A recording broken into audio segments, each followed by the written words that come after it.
Web3 is rewriting the rules. Technology, finance, freedom. We're sitting down with some of the builders in the space to get their take on where things are heading. You don't have to sacrifice security for convenience anymore. The idea that Bitcoin was anonymous or private had started to disappear. Everyone in crypto is on Telegram. We can't tokenize everything. Yes, make an NFT of this pool, for example. You're not just watching, you're part of the change. From wallets to exchanges to real-world assets, the way that we interact with crypto is being rewritten in real time. Cryptos are really more retail-driven, we gotta face it. If we had not succeeded, we would still be corner of a page in an old book that nobody would read. The ultimate aim here is that no matter where you are in the world, what bank or wallet you have, you can make a payment. This is the Now Effect by ChangeNOW. Feel the power of now.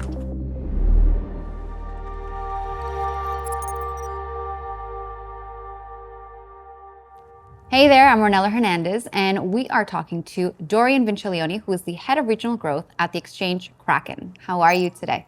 Great. Thank you for the invitation. Yeah, thank you for coming on. So I wanted to talk about ECC. How's it going so far this year? So far, ECC has been going great. It's still one of the largest meetups in the French ecosystem, but way beyond that. It's actually about Europe and the world. It's where the community for all Ethereum ecosystem builders, projects, etc. still aggregate, but it's not only that anymore. And it's probably one topic we'll have to dig in with you, but things have changed and you can even see it when you interact with builders these days. Is it still even about Ethereum anymore? That's the question. Like, what did change those recent years is we have all these institutional flows that were already a thing back in 2025, but now they're established and it's not only about the trend anymore. We could have thought that after the arrival of ETFs, for example, all this would have been like a trend, a narrative, and we are used to narrative in crypto, narratives that don't last. This time, it seems it's lasting, and it seems traditional finance has their own objectives with us, and that they are now interacting with us at a much larger scale than they ever had. Yes, definitely. So institutions coming in and RWAs, for example, are narratives that are big everywhere this year in 2026, especially here at ECC. What else would you say has evolved when it comes to conversations that you're having at crypto conferences and events? Well, this is one of the main points that we have at Kraken, because that's actually the direction we took from an earlier stage. And we are now like ready to participate to this revolution with a much better landscape, much better architecture and infrastructure. That's actually one of the main topics these days, is one of our partnerships with NASDAQ. So the fact that we are struggling to bring, traditional asset classes like equities on chain, and now with the approval of one of the largest stock exchange there is on the planet. Yeah, congrats on that partnership, by the way. That's pretty huge. All right, now let's talk about an acquisition that Kraken recently made with Backed Finance on the topic of RWAs. Tell me a little bit about the thinking behind that and the strategy of that acquisition. And that is entirely related, since Backed Finance, meaning xStocks, for those who would not have heard of them before, they are the architecture that allows us to bring these equities on chain.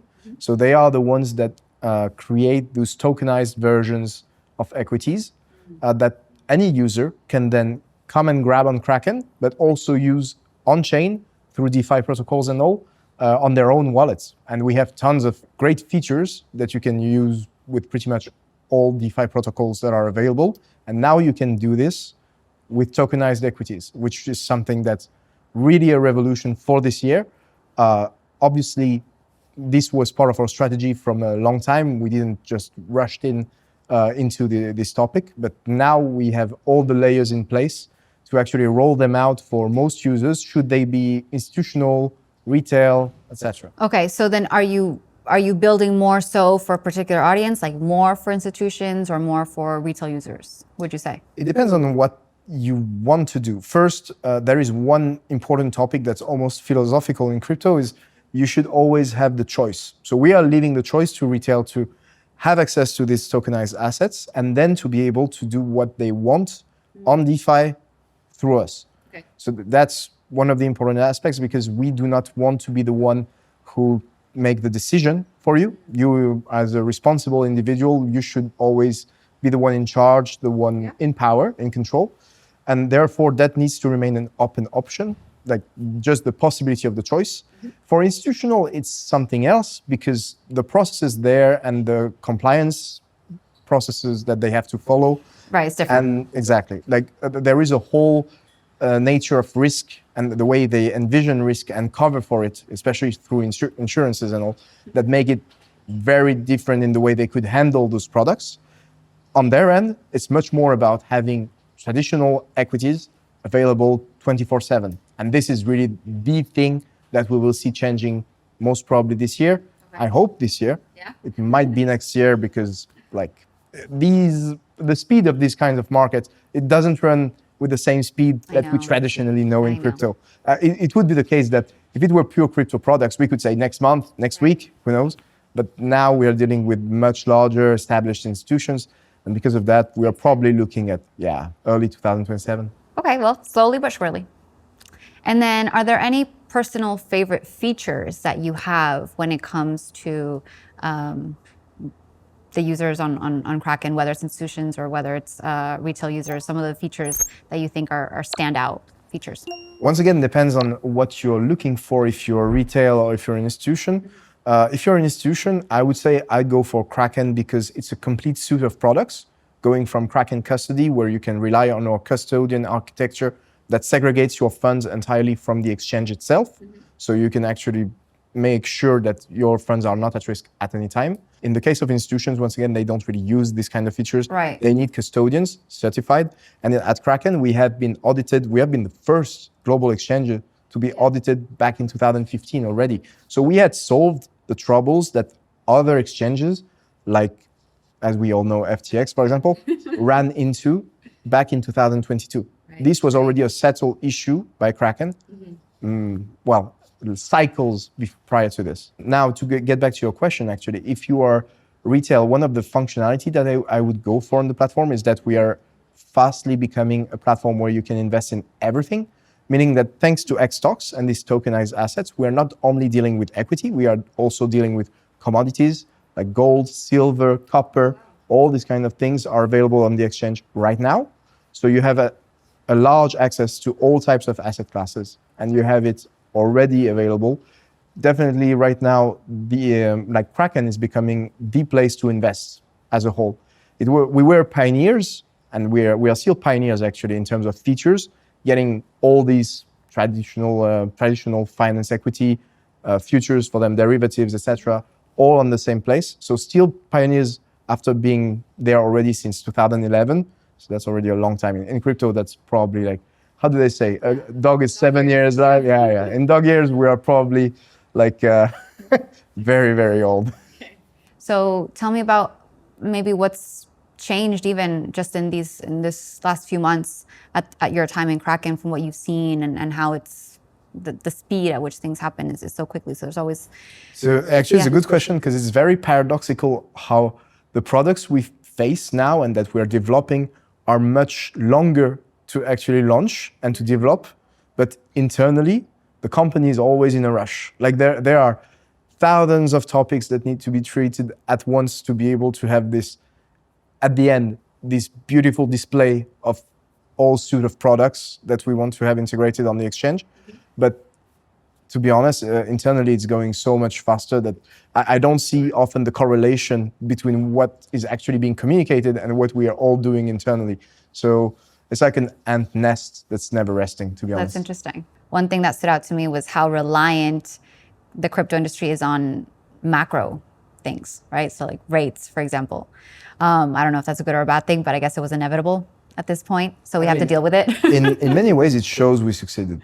Yeah, so, because you think so? Eventually, we were going to have to compose with traditional finance.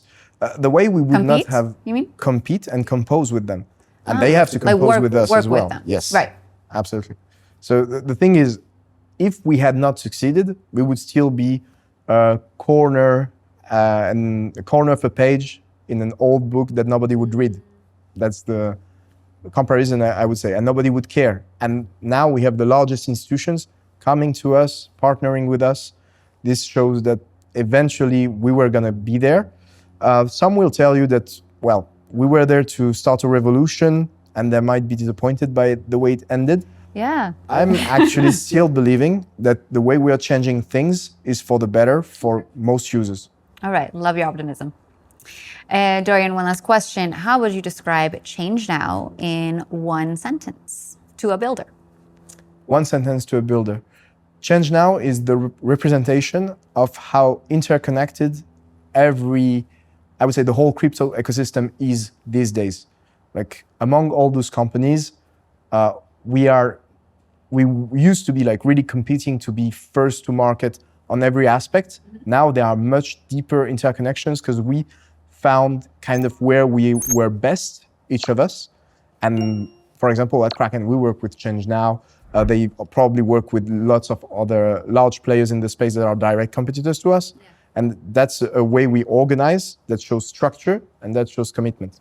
Okay, so harmonious, I guess, in a way. All right, and Dorian, what is the best way for someone to reach out to you if they want to talk to you or just learn more about what you're doing at Kraken? Well, they can reach out on X. I'm available at Dorian Kraken. On Telegram, same, Dorian Kraken. I try to stick to one format. And yeah, never hesitate to reach out and see what kind of partnerships there is at stake that we could discuss. All right, sounds good. Well, thank you so much for your time today. Thank you. And everyone, thank you for tuning in. Make sure to reach out to Dorian on his socials and stay tuned for more interviews.